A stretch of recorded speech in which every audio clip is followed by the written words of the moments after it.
Bushra be be نے جی یہ statement دے دی ہے،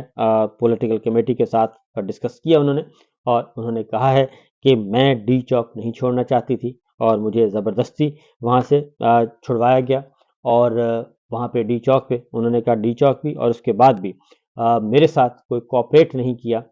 پارٹی نے اور پارٹی کے لیڈرز نے، اور میں نے عمران خان صاحب کی آواز پہنچا دی تھی، ان کا پیغام پہنچا دیا تھا، اور میرا کام اتنا ہی تھا، اور میں نے لوگوں کو موبلائز کیا اور لوگوں کے عوام میں درمیان میں رہی، لیکن میرے ساتھ کافی دغا کیا گیا، اور میرے ساتھ نہیں بلکہ انہوں نے کہا عمران خان صاحب کے ساتھ دغا کیا گیا۔ پھر عمران خان صاحب کے ساتھ بھی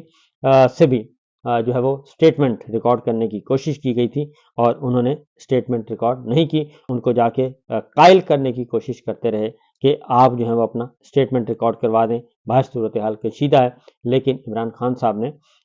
ایسا کرنے سے انکار کر دیا تھا۔